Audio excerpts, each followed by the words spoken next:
আজকে গাছ থেকে 2 ছড়া খেজুর পেড়েছি। ছোটবেলায় দাদু আমাদেরকে এভাবে গাছ থেকে খান ধরে খেজুর পেড়ে দিত, আর তারপর সেগুলো একদিন পানিতে ভিজিয়ে রেখে দড়িতে বেঁধে বারান্দাতে ঝুলিয়ে রাখতাম। প্রতিদিন সকালে আমার আর আপুর মধ্যে প্রতিযোগিতা হতো কে আগে ঘুম থেকে উঠতে পারে, কারণ প্রত্যেকদিন সকালে খেজুরের ছড়াতে অনেকগুলো করে খেজুর পেকে থাকতো। যদিও বা এখন সবকিছুই স্মৃতি, তবে নতুন করে আবার স্মৃতিচারণ তো করাই যায়। আসসালামু আলাইকুম, কেমন আছেন সবাই? আমাদের যশোর তো খেজুরের গুড়ের জন্য বিখ্যাত, তাই এলাকাতে খেজুর গাছের কিন্তু কোনো কমতি নেই। আমাদের বাড়ির ঠিক পাশেই অনেকগুলো খেজুরের গাছ আছে, যেগুলোতে অনেক অনেক খেজুর ধরেছে। কিছুদিন পর যখন এই খেজুরগুলো পেকে যাবে, তখন গাছের নিচে পাকা খেজুরগুলো এমন ভাবে পড়ে থাকে, তার কারণ খাওয়ার মানুষই হয় না ওইভাবে। তাই পেকে পড়ে যাবার আগে একটু কাঁচা থাকতেই 2 ছড়া খেজুর আমি কেটে নিয়ে যাচ্ছি আজকে বাড়িতে। আর আজকের বিকালের ওয়েদারটা কিন্তু খুবই সুন্দর ছিল, ফোনের স্ক্রিনে দেখতে তো আরো বেশি সুন্দর লাগছে মাশাআল্লাহ। আর 2 ছড়া খেজুরি কিন্তু আমি উপর থেকে ক্যাচ ধরেছি খুব ভালোভাবে। এই তো গাছ থেকে আমার খেজুর পাড়া শেষ, এখন সোজা চলে যাব বাড়িতে। আর আজকে কিন্তু আমি খুব সুন্দর একটা 3 পিস পরেছি। এরকম সুতি 3 পিস আমার ভীষণই পছন্দ। ড্রেসটাতে প্রিন্ট এন্ড এমব্রয়ডারি কাজ করা আছে, এই গরমে পরার জন্য বেস্ট একটা 3 পিস আমি বলতে পারি। আর পুরো ড্রেসটার কালার কম্বিনেশন তো দেখতেই পাচ্ছেন, খুবই সুন্দর। এই কটন 3 পিসটা আমি নিয়েছি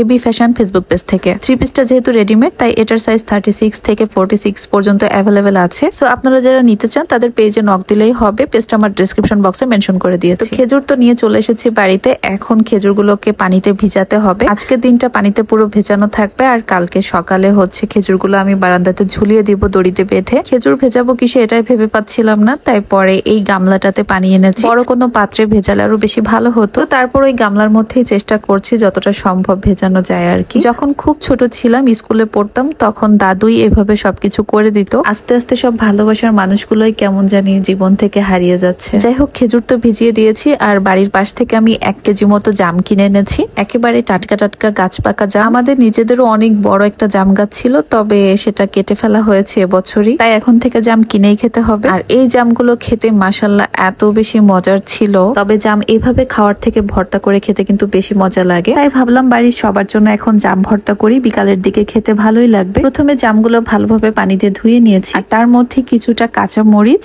আর তার সাথে লবণ মিক্সড করে একটু ভালোভাবে থেতলে নিতে হবে। বেশ আগে যখন আমরা অনেকজন মিলে একসাথে জাম খেতাম, তখন সবার মধ্যে কম্পিটিশন হতো জাম খেয়ে কার জিহ্বা সব থেকে বেশি কালারফুল হয়। এই তো মোটামুটি জামগুলো থেতলে গিয়েছে। একটু খেয়ে দেখছিলাম যে লবণ ঝাল ঠিকঠাক মতো আছে কিনা, বাট এত বেশি মজার হয়েছে খেতে। তো এখন এই জাম ভর্তা সবাইকে খেতে দিব। আর যে কোনো ধরনের ভর্তা কিন্তু কলা পাতায় খেতে ভীষণই মজা লাগে। এখন কলা গাছ থেকে একটা কলা পাতা কাটবো। আর এই বছরে কিন্তু আজকেই প্রথম আমি জাম খেলাম, এর আগে আর খাওয়া হয়নি। তো বছরের শুরুতে জাম খাওয়ার অভিজ্ঞতা কিন্তু বেশ ভালো। এই তো যতটুকু দরকার ততটুকুই কলা পাতা কেটে নিয়েছি, আর পাতাটা ভালোভাবে ধুয়ে এখন মাঝখান থেকে কেটে নিলাম। এটাকে এখন ছোট ছোট করে টুকরা করে নিব।